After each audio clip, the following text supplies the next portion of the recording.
చాలా మానవాళ్ళు జరిగాయి. ఆ మానవాళ్ళ అభివృద్ధిలోకి కూడా వినూత్నంగానే కింద స్థాయి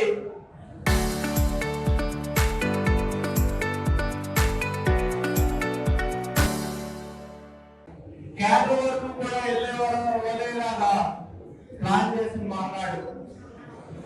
గత మానాలు అయితే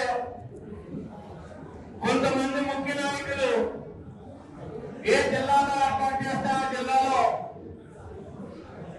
వెళ్ళి అక్కడ ఎలా జరిగింది అలా జరిగింది అని మళ్ళీ వచ్చి చెప్పే పరిస్థితి నుంచి ప్రతి కష్టంలోని కూడా కింద స్థాయికి వెళ్తే వాళ్ళ సలహాలు సూచనలు కూడా తీర్మానాల రూపంలో తీసుకుని వాళ్ళ ముఖ్య ఉద్దేశంతో మన జగ్గంపేట నియోజకవర్గంలో 12 క్లస్టర్లు అయితే రాష్ట్ర వ్యాప్తంగా 18 పైసలు క్లస్టర్లో ఇదే విధంగా కార్యక్రమాలు చేయడం జరుగుతుంది.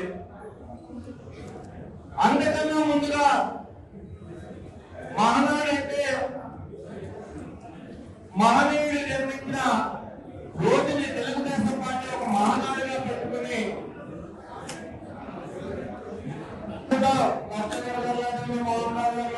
అన్నా కూడా ఆ మహానాడు కంటే వినూత్నమైంది. అసలు తెలుగుదేశం పార్టీ అన్నది పుట్టింది చాలా మంది పెద్దలకు తెలిసిన జనరేషన్ మారిపోవడం వల్ల తెలియని పరిస్థితి. అప్పట్లో కాంగ్రెస్ గవర్న హస్తాల్లో ఉండి ఈ తెలుగు రాష్ట్రాన్ని తెలుగు వారిని కూడా అవమానపరిచే విధంగా ఏ ముఖ్యమంత్రి చేయాలన్నా సీటు టవర్లో పేరు పంపే విధంగా లేకపోతే సూట్ కేసు రాజకీయాలకు వ్యతిరేకంగా తెలుగు వారి ఆత్మ గౌరవాన్ని కాపాడాలని ఒకే ఒక నినాదంతో నందమూరి తారక రామారావు గారి గుండె లోతుల నుంచి పుట్టిందే ఈ తెలుగుదేశం పార్టీ. ఆ పుట్టడమే కాకుండా మంచి ఆశయాలతో పుట్టిన పార్టీ తెలుగుదేశం పార్టీ. ఈ రోజు ఈ మానాన్ని ఏసీ హాల్లో చూసుకున్నాం మనం. గత మానాలు చూసుకున్నట్టయితే ఇసుక దెబ్బల్లో చేసేవారు, చెట్ల నీళ్ళ కింద చేసేవారు, గంటల నీళ్ళలో చేసేవారు. ఇక్కడ ఏసీ హాల్లో కూర్చొని చేసుకుంటున్నామంటే మన జీవన ప్రమాణ స్థాయి పెరిగింది. మన అందరి ఆర్థిక స్తోమత పెరగడం వల్ల ఈ స్థాయిలో చేసుకుంటున్నాం. కానీ తెలుగుదేశం పార్టీ ఏర్పాటు చేసే సమయానికి ఈ తెలుగు ఉమ్మడి రాష్ట్రంలో తినడానికి తిండి లేని పరిస్థితి, కప్పుకోవడానికి గుడ్డ లేని పరిస్థితి, ఉండడానికి నీడ లేని పరిస్థితి.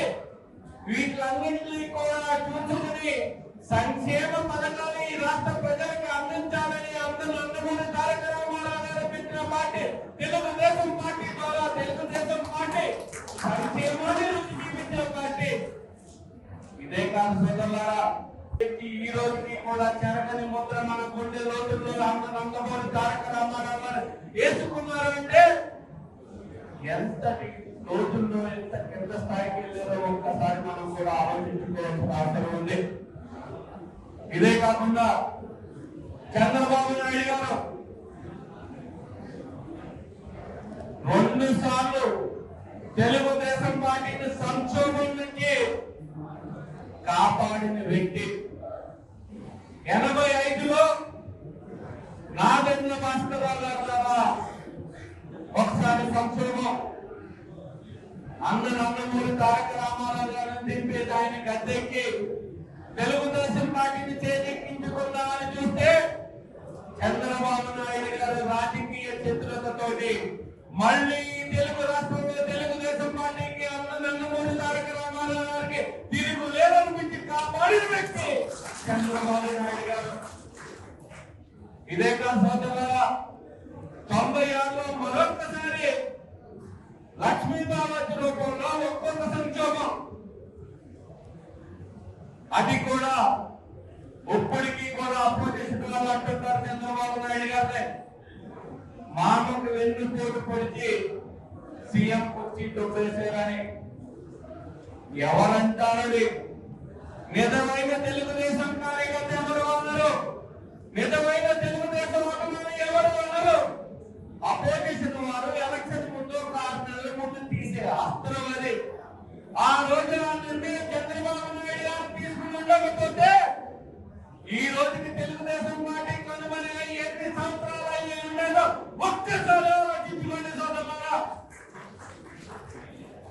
ఇదే కాదు సోదరులారా, ఆయన చతురతతో, ఆయనకున్న రాజకీయ అనుభవంతో ఎన్నో సంక్షేమాలతో పాటు అభివృద్ధితో పాటు ఈ రాష్ట్ర ప్రజల్ని భావితరాల భవిష్యత్తుని కూడా బంగారు పాట వేసిన వ్యక్తి చంద్రబాబు నాయుడు గారు సోదరులారా.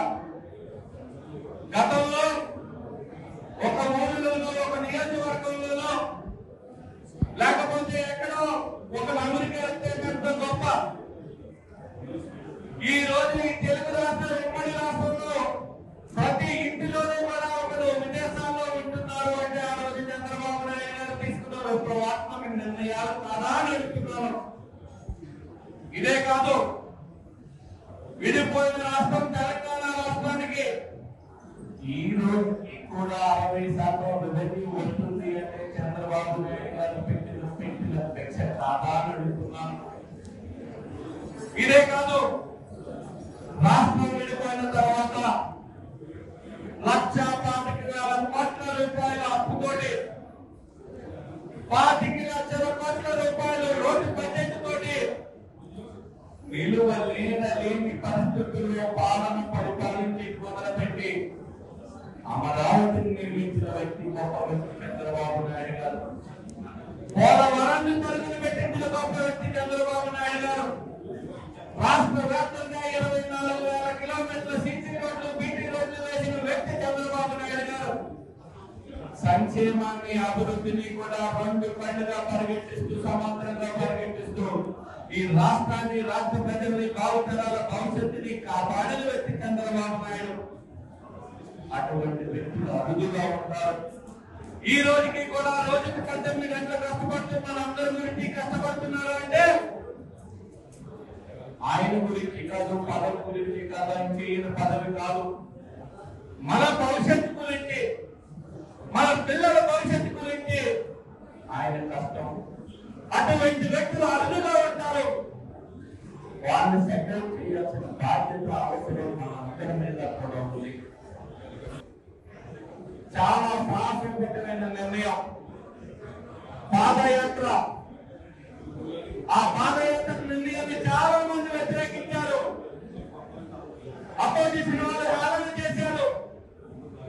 సొంత పార్టీ వాళ్ళు చేయగలదా లేదా అనే అనుమానాన్ని వ్యక్తం చేశారు. కానీ ఇది చేయగలదా అనే నిర్ణయం తీసుకున్నారు. లోకేష్ ఎలాంటి వాడంటే నందమూరి తారక రామారావు గారు బోలా చెప్పాడు. నందమూరి బాలకృష్ణ గారు నేను మోమాటంగా మొక్కలు నిలబెట్టి తీపించి మాట్లాడే వ్యక్తి. కానీ చంద్రబాబు నాయుడు గారి రాజకీయ చతురత ఎప్పుడు వచ్చిందంటే పాదయాత్ర మొదలెట్టిన తర్వాత, రాష్ట్రం అంతా తిరిగిన తర్వాత, ప్రతి ఒక్క వాడి గుండె తక్కిన తర్వాత